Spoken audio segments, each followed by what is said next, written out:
I asked AI for some of its most controversial whiskey opinions, and it came back with some doozies.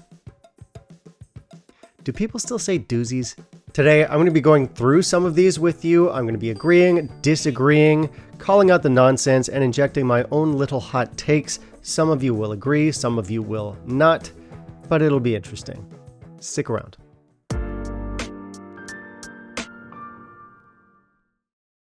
So I gave ChatGPT a prompt. I said, give me some controversial opinions about single malt whiskeys, and it delivered. I've got a bunch with me here, so many in fact, that I think I'm gonna have to separate this into two separate videos. Anyway, the premise here is that I react to each one of these controversial opinions, I throw in my hot take, and we move on to the next. Obviously, the whole point of this video is to discuss some of these issues, and your opinion is as valid as anyone else's except mine, so let me know down below your thoughts on some of these topics.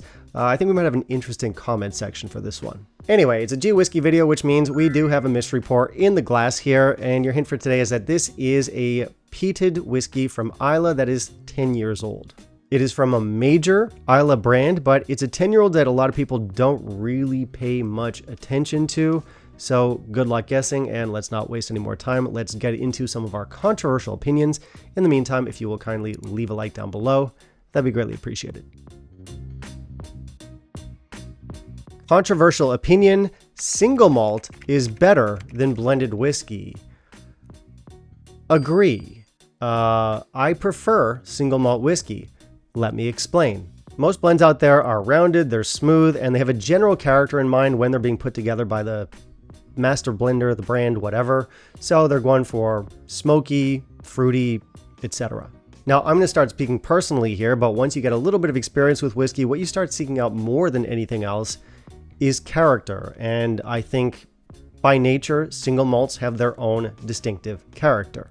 And the thing about blends is they can have distinctive characters too. There's nothing really stopping that from happening. It's just that when they're put together, a distinctive character is usually not what the makers of said whiskey have in mind. So I think the potential is definitely there for a blend to have an extremely characterful character, but it's not something that happens often. It can happen, but it would be the exception as opposed to the rule. Us enthusiasts often overestimate how important we are to the Scotch whiskey industry. We are a fraction of their sales, and most consumers want things that are smooth, rounded, and easy to sip, and I think that's the market that most blends are going for. Not all, most. Also, just logically, the more you blend and mix things together, the more they become an amalgamation of flavor that's going to sit closer to the average and therefore be a little bit less distinctive. Again, that's not always the case, and it doesn't need to be the case, but it happens. So you pair that with the fact that companies want to sell big numbers, so they have whiskeys with mass appeal that tend to be more soft, rounded, and easy to drink. That leads me to the personal opinion, personal conclusion that single malts are indeed better than blends. And I blame capitalism. Controversial opinion: age statements are overrated. Now for this one, I'm going to assume that we're not talking about the relationship between age and quality, and we're more just talking about should we put age statements on the label as a sort of transparency thing. And for this, disagree. I think age statements, I think transparency, always a good thing.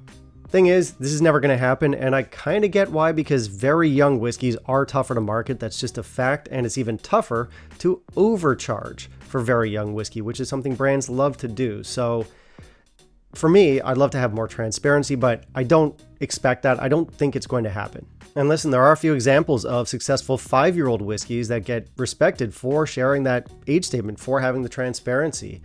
Personally speaking, I don't think a lot of whiskeys are great at 3 years old, but if there was a 3-year-old whiskey that tasted good and the word of mouth was good, I would definitely pick up a bottle and try it for myself, and I would appreciate the fact that they said, this is a 3-year-old whiskey. It doesn't happen often, but as far as I'm concerned, absolutely slap an age statement on there. Controversial opinion: a well-made 8-year-old whiskey can outperform a mediocre 18-year-old whiskey.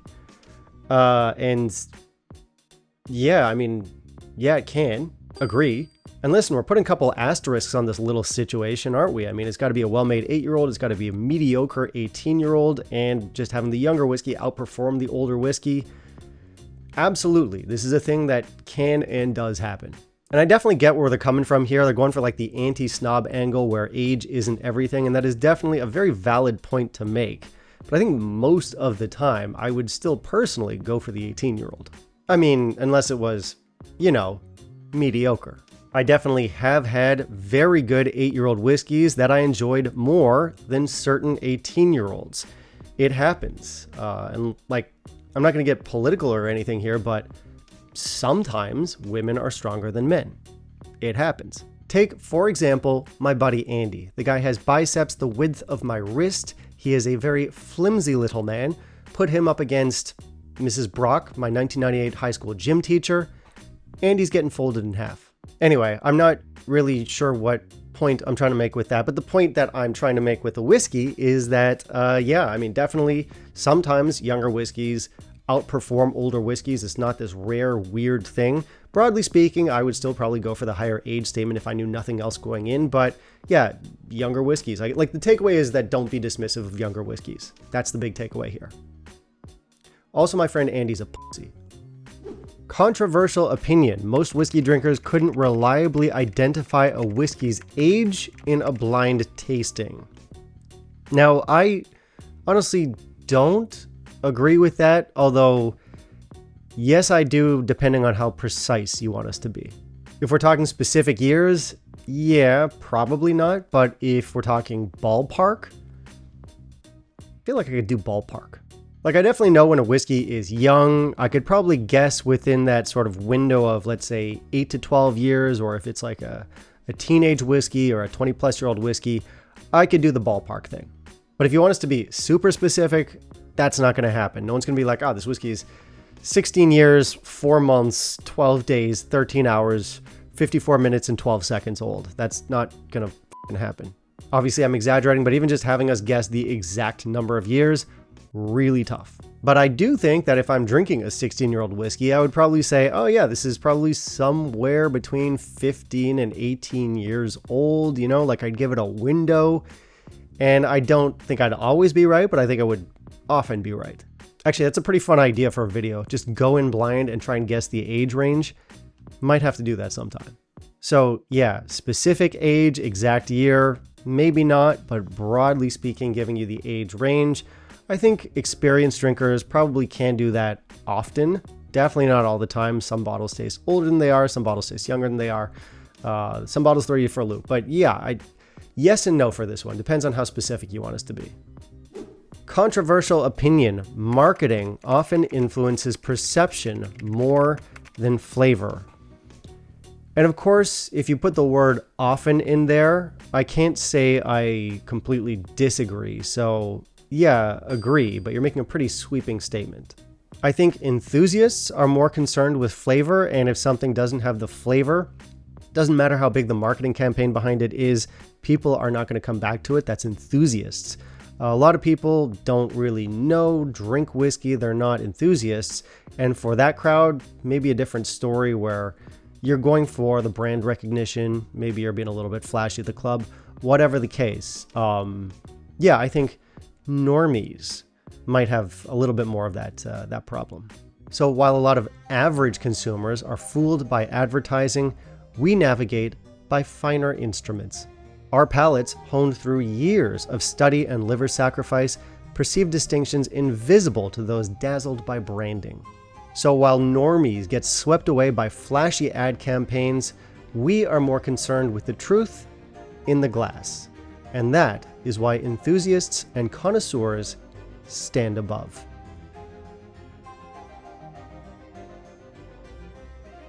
Controversial opinion. Adding water is often better than drinking whiskey neat.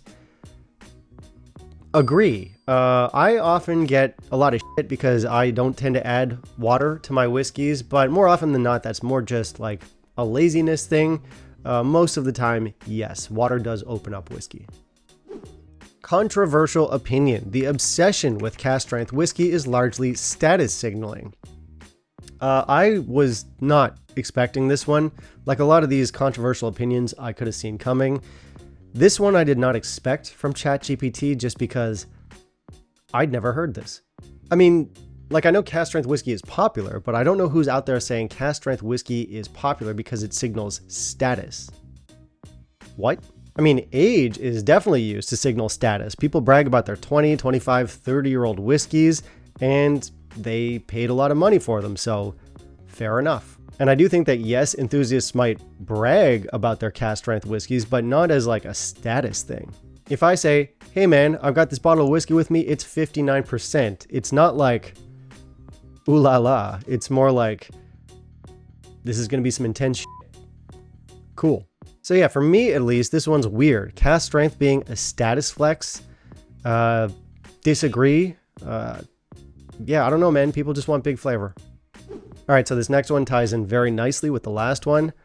Controversial opinion. Higher ABV does not equate to higher quality. And I completely agree with this one. I think that good flavor is good flavor. Higher ABV is more fun. You're going to get more texture. You're going to get more intensity. And often case, yes, it is better, but flavor first. I mean, that said, please don't be a 40% whiskey. Flavor does get lost when you're doing the bare minimum when it comes to ABV, the legal minimum. But, you know, great whiskeys can and often do start at 43% and higher. And like I said, good flavor is good flavor. I don't want more intensity if the flavor isn't there to begin with. If we do have good flavor to begin with and the ABV is low, that's when I might lodge a complaint and say, hey, can we crank this one up a little bit? But as I often say on the channel, there are still plenty of great whiskeys out there that start at 43%. Now, not a lot of you agree with me on that, but that's okay. You're not quite as evolved as I am.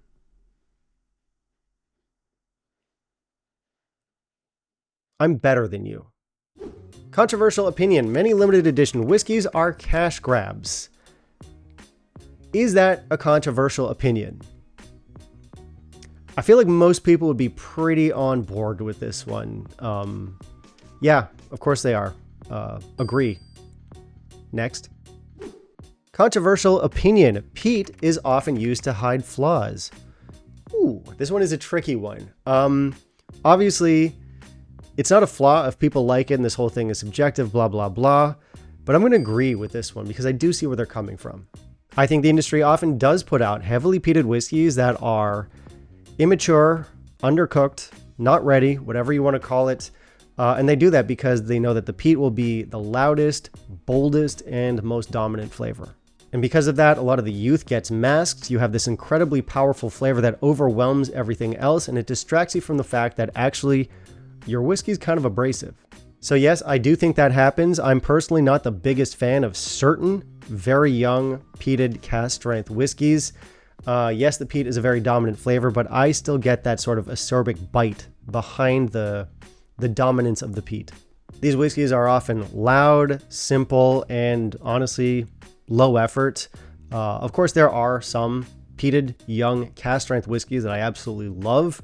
This is more just a matter of execution and what you're doing with it, how you're aging it, what casks you're using, and did you try? Some of them are good, some of them suck. But even the ones that I'm not personally a fan of, plenty of peat heads are happy to drink them anyway, and even though it is not my go-to style, I do think that there's a place in the market for these whiskeys. These bottles tend to be at the more affordable end of pricing. They have to be. Now, obviously, that's not all young cask strength peat. We're not talking about something like this. We're talking about something like this. And hey, if these are whiskeys that make the peat heads happy and they don't have to break the bank, of course, that is a good thing. I'm here for it. But the point being, do brands often put out subpar whiskeys that are masked with heavy peat? Yes, I absolutely do think that is a thing that happens. Yeah, what do you guys think? Controversial opinion. Scotland no longer has a monopoly on world-class single malt. For this, agree, but they're still the best, aren't they?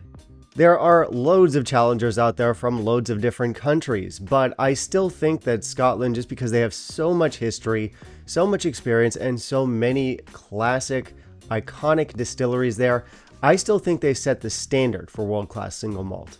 Also, as a little side tangent, beyond just the history and the experience that they have in Scotland, I think the climate is ideal. I do like some warm weather whiskeys. There are great whiskeys coming out of India, Texas. I'm here in Taiwan.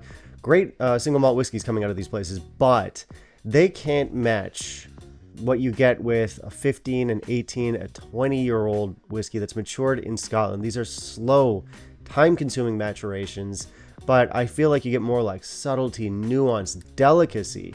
When you have these warm weather whiskeys, you can have something that is beautiful and complex, but they tend to be very rich, bold, and loud. They're a lot more dramatic, and I think something is lost.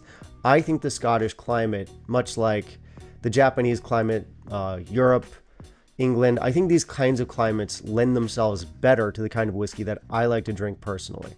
Anyway, bit of a tangent that, not really on the main point, but going back, does Scotland have a monopoly? No, it doesn't. There are great whiskeys coming out of basically everywhere these days. There are loads of challengers from all across the globe, so I don't even know if Scotland ever really did have a monopoly on great single malt whiskeys. Maybe they did at one point in time, but yeah, no, they don't, so I agree with that. That said, Scotland, you will always be number one in my heart. All right, that brings us to the end of today's video. I am going to keep this thing going, so I think probably next week's video will be of the same ilk. It'll be part 2. It'll be basically me finishing off the hot takes that I got from ChatGPT. So stay tuned for that. And as always, this is all just opinion. It's my opinion, so it's the right opinion, but it's all just one man's opinion, and of course I want to hear yours. So if you've got comments, opinions, 2 cents, hot takes, put them all down below. Finally, if you stuck around for the mystery pour, a 10-year-old Islay whiskey from an iconic brand, but the 10-year-old does not get very much love. I'm not sure how many of you got this one, but what I'm drinking is Lagavulin 10, which, by the way, I think is really good. I love Lagavulin, and I think the 10 fits very nicely into the range. So why did I pick Lagavulin today? Well, A, because I felt like drinking it. That was the most important part of the decision, but also I think it fits in with our conversation earlier about flavor over ABV. I often say I like 43% whiskeys if the flavor is there, and this is one of them. 43%, could it be 46 and potentially elevated by that bump in ABV? Yes, that might be a thing that would happen, but we've got it at 43%, and I love it at 43%. This is more rounded, it's more gentle than the 8-year-old, it's not sherried, and it's not quite as sophisticated as the 16-year-old, but it is such a nice, easy sipper.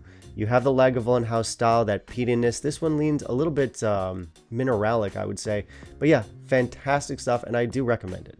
Anyway, that brings us to the end of today's video. As usual, guys, thank you very much for watching. I do appreciate it. If you want to help out with the channel, that would be very helpful. This is a one-man show. Scripting, shooting, editing, it's all me, and any extra little bit of support from you guys would be greatly appreciated. My patrons are over here. Good-looking people, and I will catch you in the next video, which will be part 2 of Hot Takes. See you next time.